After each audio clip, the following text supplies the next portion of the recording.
My name's Mel Bradley. I'm a spoken word artist and performance poet. I write and perform as myself, but sometimes I write and perform as Ms. Noir.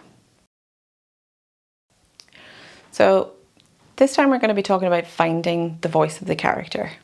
When creating an alter ego for performance, thinking about voice is a very important aspect.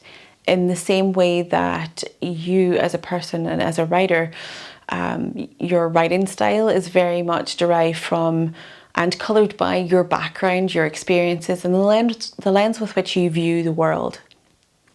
Your character has to have all of those qualities as well.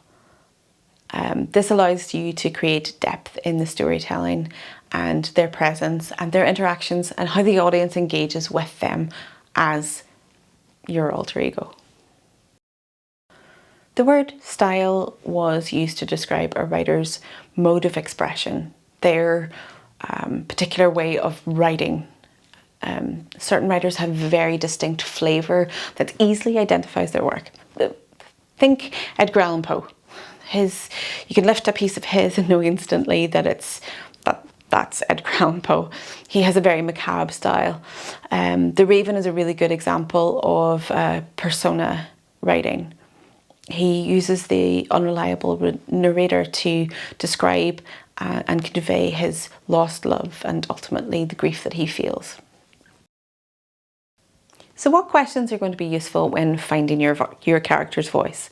Well, I mentioned some questions in the last video, but before we get down to the nitty-gritty stuff, let's start with some of the basics. Picking a name. To quote Shakespeare, what's in a name?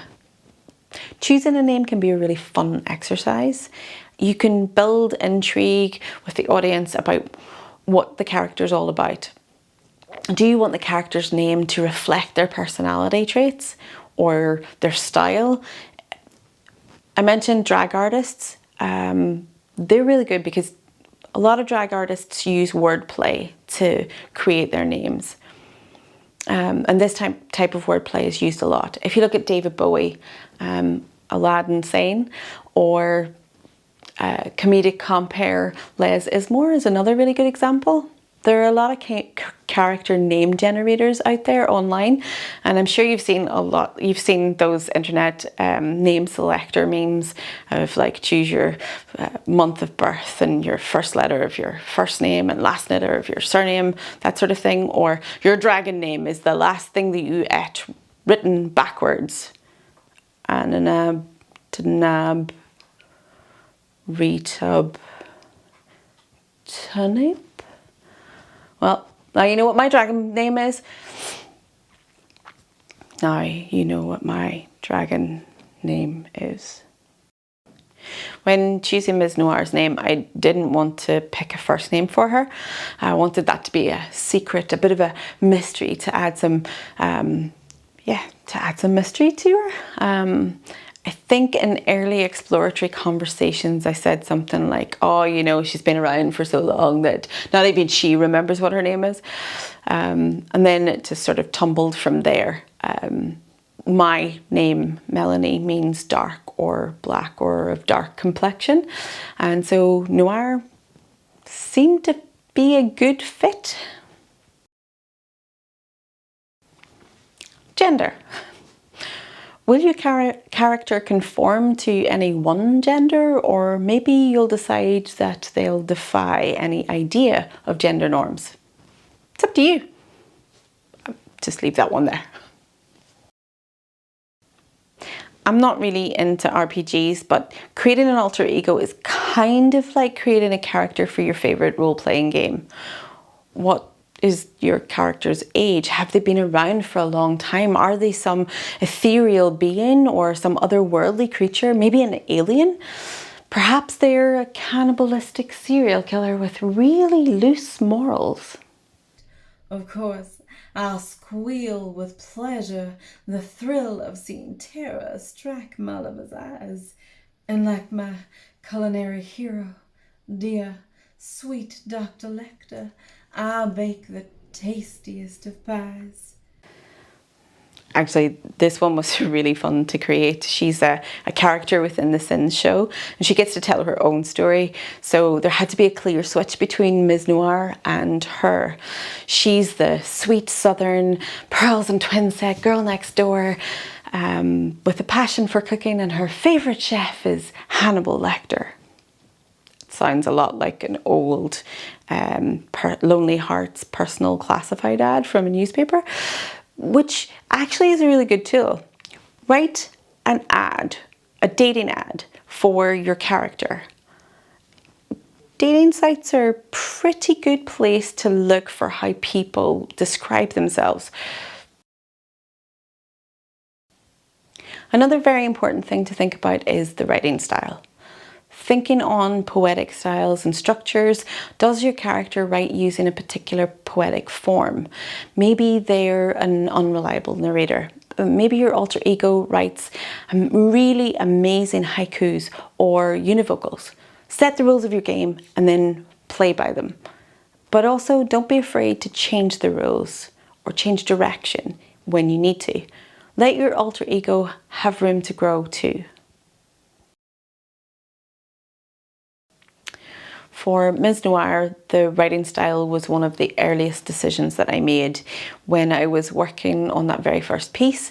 The rhyming scheme and the meter just sort of happened, and then that stayed because it fitted with her. Her language construction and vocabulary were also a very deliberate choice. I wanted her to sound very, very different to me. I spent many, many hours with Roget's thesaurus. Many hours. Buried deep in the shadowy recesses of man's soul hides the most rampant and indulgent orgy of sins. The one that's revered above the others is the one where it all did begin. Beneath the dirt, sweat, and trepidation, our Jack was quite the dapper dandy. Getting the best possible deal for this vicious vixen would be like the proverbial baby with the sweetest of candy. Over the years, my costume bank for Ms. Noir has grown considerably. In the last show, I really got to play with the idea of using all of those costumes. We created a hotel reception, so she had a reception uniform that she had to wear, and then for each sin she got to change. And so it really spoke about her character that she was in the uniform at the beginning, and then whenever all of her fun was over, she had to come back to the desk and return to her uniform.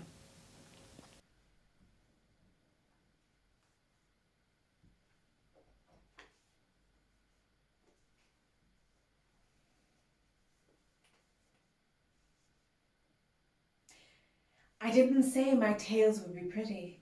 They serve to warn you of these irreparable offences, that uncancelled recklessness in life can lead to horrific, hellbound consequences. Teaming up with the caretaker was great. We got to play with the idea of the crypt keeper from the Tales from the Crypt. There was a lot of mischief and mayhem, and he was quite a sinister character. Old scab sandwiches, snot and bogey pie, these are the things that'll make you die. Spread it on bread, spread it on thick, wash it all down with a cup of cold sick.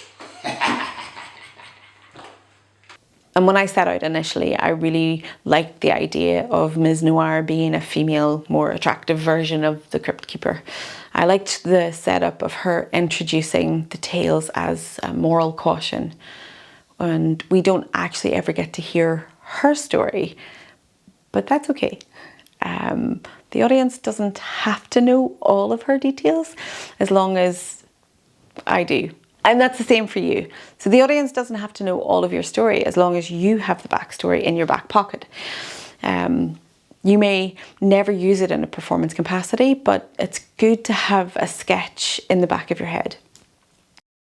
So then, once you've got the main details, the name, their costume, their style, all of those things fleshed out, then it's time to think about the minute details that nobody really ever gets to see. And whilst we don't get to see those, they're really good to hold on to. So like I said before about the things of what are their hopes and fears? What things do they dream about? What kind of what's their favorite color? Do they prefer tea or do they like coffee? What's their drink of choice? Yeah, the tiny things that will really give depth to who that character is and who your alter ego is, and will help you inform your choices on how you write for that character and how you then present that character to an audience. I hope this has given you some things to think about when it comes to creating your alter ego. Enjoy the process. Find out who they are and go on that journey with them. Above all, have fun. Have you seen the paperwork? Do you know what I have to process? Every soul that comes through. Right. I'm the one who has to bloody tidy up after them. And I dug all those graves and you let them all go.